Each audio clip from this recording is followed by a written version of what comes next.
The city is awake. Across the length of its 5 boroughs, a vast stream of humanity will move. This was what a New Yorker's commute looked like in 1961. Can be seen the daily miracle that is the New York City But transit system. that was then. Convenient. And this is now. Stand clear of the closing doors, please.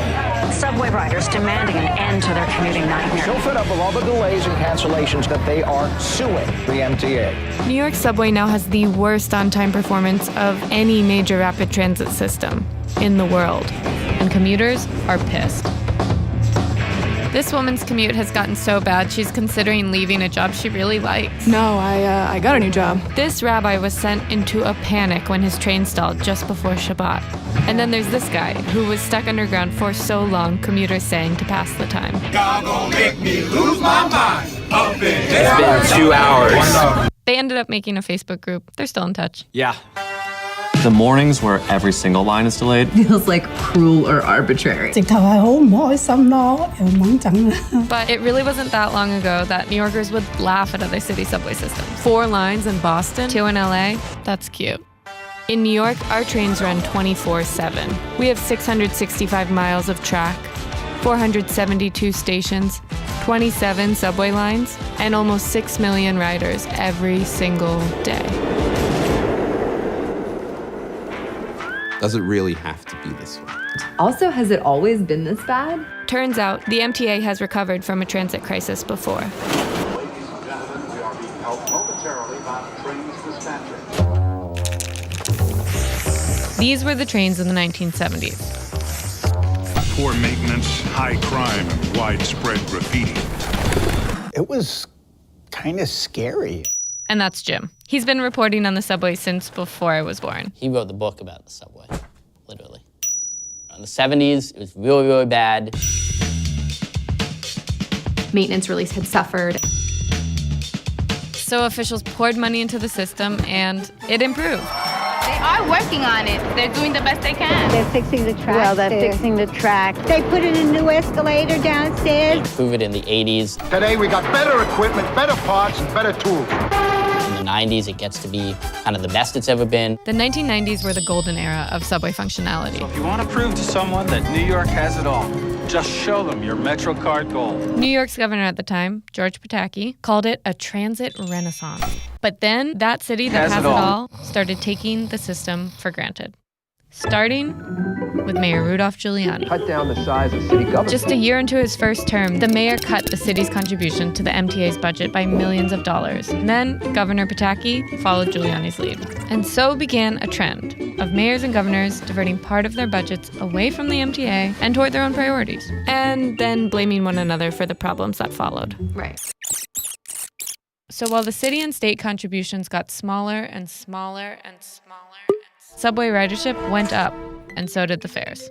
But fares still weren't enough to make up for the budget cuts. So a group of Wall Street executives came to the MTA with a deal. These Wall Street execs, they went to the head of the MTA, also known as the governor, and said, "Give us your debt. We'll pay you cash. Pay us back later."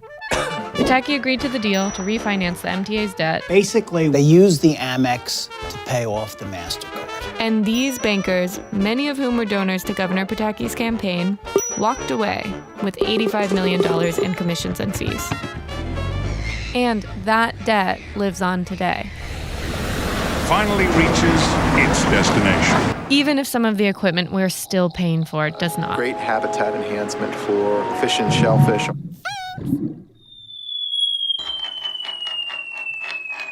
Then there was a fiscal crisis globally. That was a really big turning point for the MTA. Maintenance was withdrawn. If you're checking the cars less frequently, you're repairing the cars less frequently, then they're going to break down more frequently. So basically, the trains became slightly less reliable.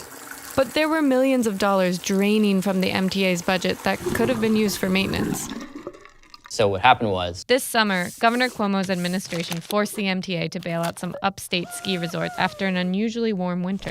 So we set out to try and find out if there were a lot of other examples of the MTA being forced by the state to spend money on things that had nothing to do with the subway. And we found out about these bond issuance fees. bond issuance fees may sound a little boring. So I hired a busker to write a song about it. Well, the MTA is underfunded and operating at a loss. And over half their capital budget is money they borrow by issuing bonds. And every time they issue a bond, they get charged a fee by the state. And it's state funding cuts that force them to issue the bonds in the first place. And in the last 15 years, the MTA has paid the state over $328 million in bond issuance fees. Whoa, whoa, whoa. Let me put it this way. The MTA brings in a lot of money.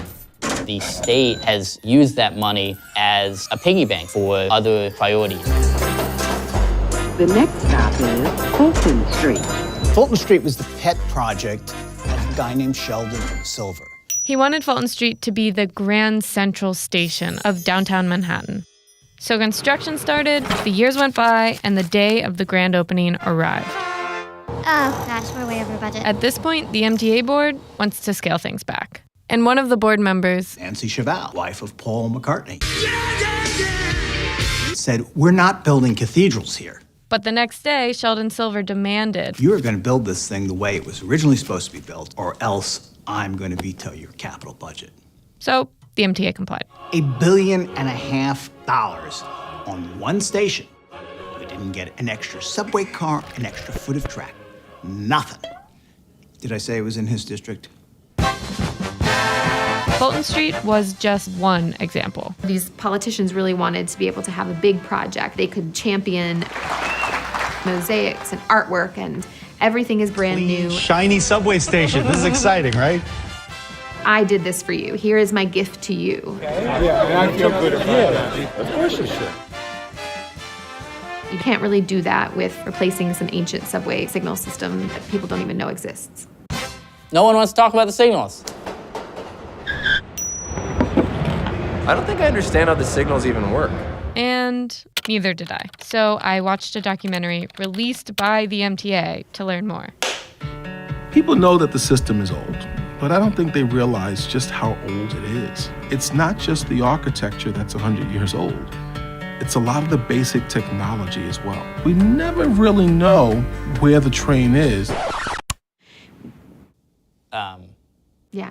The workers don't actually know where the trains are exactly, precisely on the tracks. They know what section they are in. So they have to keep them a safe distance apart as they go through the system. You can't just go to Best Buy and pick up something to replace this 1930s piece of equipment. New signals would mean more trains running more efficiently and closer together. But it's been 2 decades since the MTA first began its push to upgrade its signals. And so far, they've completed just one line. If you don't focus on the core needs of the system, bad things can happen.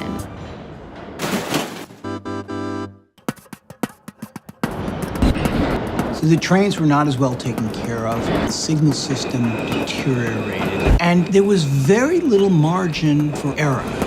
And then that margin gets even smaller with Hurricane Sandy. The worst disaster in the history of the subway system. So this is the part of the story where all of those bad decisions of the past really start wreaking havoc. The MTA is openly violating its own safety directive. A tunnel wall in Brooklyn collapses onto the tracks. We just boarded the rescue train. There have been 22 derailments. Overcrowding is definitely a problem, but the MTA can't blame everything on overcrowding. The issue is there's not one person to blame. There's been a lot of back and forth between the governor and the mayor. Blame everybody who has been in power in New York in the past 25 years. A train careens off the tracks in Harlem, injuring 34 people. And in summer of 2017, the waiting and crowding and derailments reach a breaking point. And at long last, Governor Cuomo declares a state of emergency. I mean, there is some light at the end of the tunnel.